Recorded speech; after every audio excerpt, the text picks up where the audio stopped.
সময় চাইলেন স্বরাষ্ট্রমন্ত্রী, জ্বালাও পোড়াও রাজনীতি পরিহারের পরামর্শ। রেলের নিয়োগ বাণিজ্যের রিপোর্ট ৪৫ কর্মদিবসের মধ্যেই প্রয়োজনে সুরঞ্জিতকে জিজ্ঞাসাবাদ করবে দুদক। সাক্ষীর অনুপস্থিতিতে জবানবন্দি গ্রহণ করে ন্যাক্কারজনক নজির স্থাপন করেছে ট্রাইব্যুনাল, মন্তব্য মওদুদের। এবং পরিচর্যার অভাবে অনৈতিক কর্মকাণ্ডে জড়িয়ে পড়ছে পথ শিশুরা, মূল স্রোতে আনতে প্রয়োজন গঠনমূলক উদ্যোগ।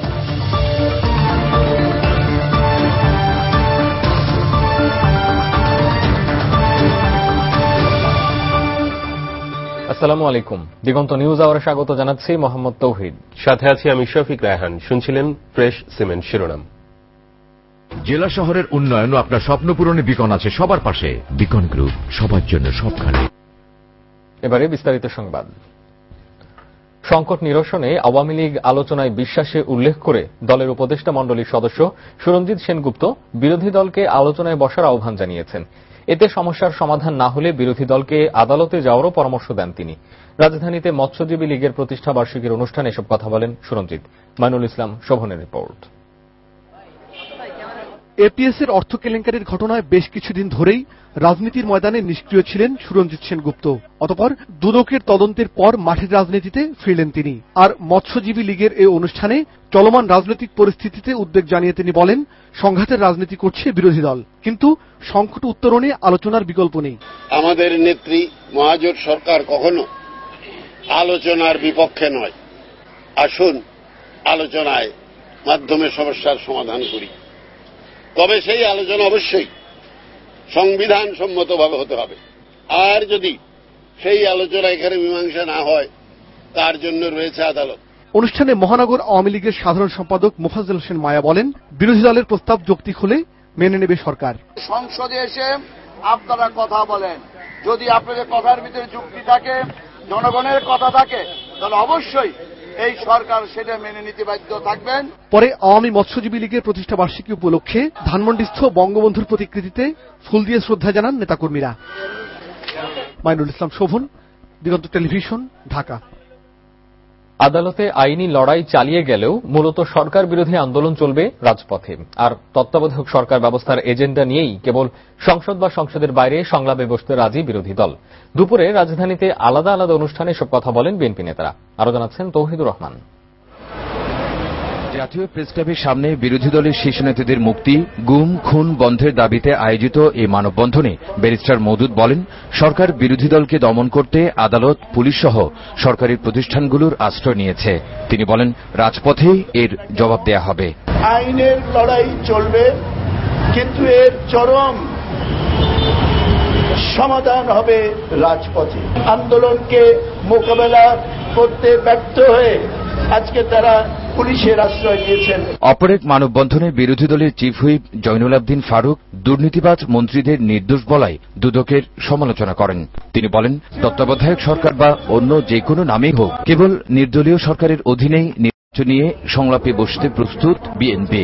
সেখানে হোক, যে স্থানে হোক, সংসদে হোক, সংসদের বাইরে হোক, আমরা এদিকে রাজধানীর ডিপ্লোমা ইঞ্জিনিয়ার্স মিলনায়তনে এক আলোচনায় ঢাকা বিশ্ববিদ্যালয়ের সাবেক ভিসি প্রফেসর এমাজউদ্দিন আহমেদ জিয়াউর রহমানকে সফল রাষ্ট্রনায়ক বলে সম্বোধন করেন।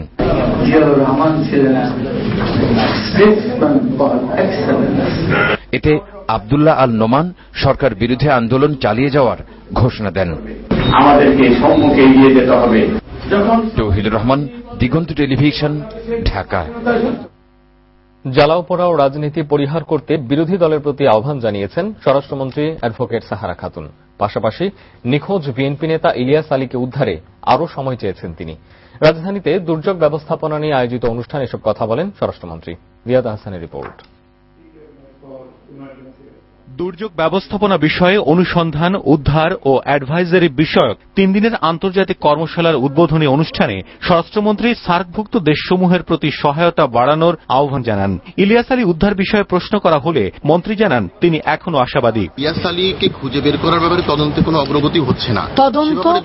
তদন্ত চলছে, আমাদেরকে সময় দিন। আমি আশাবাদী যে তারা এই তদন্ত কার্যে তারা সাকসেসফুল হোক, সাম্প্রতিক ঘটনা প্রবাহ নিয়ে বিরোধী দলের কাছে অনুরোধ ও প্রত্যাশার কথাও জানান স্বরাষ্ট্রমন্ত্রী। দেশটাকে ধ্বংস করার জন্য বিভিন্ন আন্দোলনের নামে গাড়ি পোড়ানো, মানুষ হত্যা, এগুলা থেকে বিরত থাকার জন্য আমি তাদের কাছে অনুরোধ জানাব।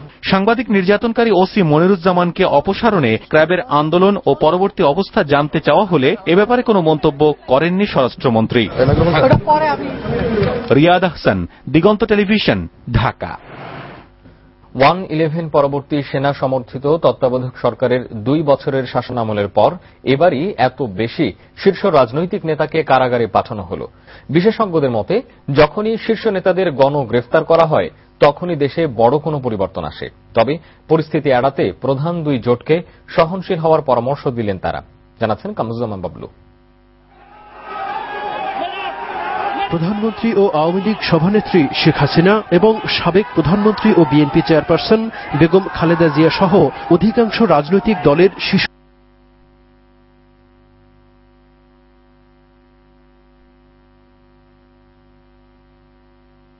বছরের শাসনামল ও জরুরি অবস্থা ছিল তাদের জন্য এক আতঙ্ক। তবে শান্তিপূর্ণ নির্বাচনের মধ্য দিয়ে মহাজোট ক্ষমতায় আসলে পরিস্থিতি স্বাভাবিক হয়। অনুরাগ বা বিরাগে বশবর্তী না হইয়া কিন্তু কিছুদিনের মধ্যে নানা ইস্যুতে 2 রাজনৈতিক জোটের দূরত্ব বাড়তে থাকে। এরই ধারাবাহিকতায় সবশেষ কারাগারে পাঠানো হল বিএনপির ভারপ্রাপ্ত মহাসচিব মির্জা ফখরুল ইসলাম আলমগীর সহ 18 দলীয় জোটের 33 শীর্ষ নেতাকে। এমনকি হাইকোর্টে জামিন পাওয়ার পর পরবর্তীতে বিচারিক আদালত ব্যারিস্টার মাহবুবউদ্দিন খোকনকে কারাগারে পাঠানোর নির্দেশ দেয়।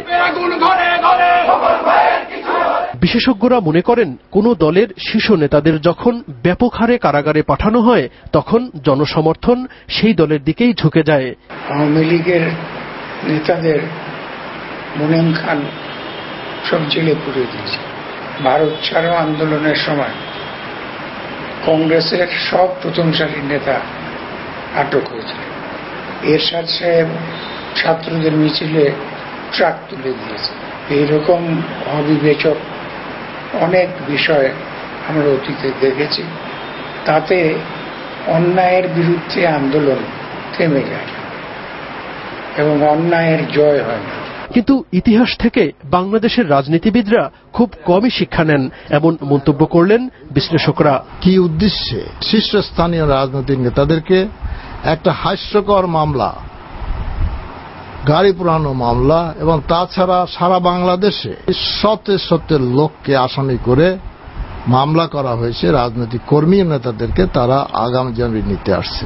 এর পরিণতি কখনো শুভ হতে পারে না।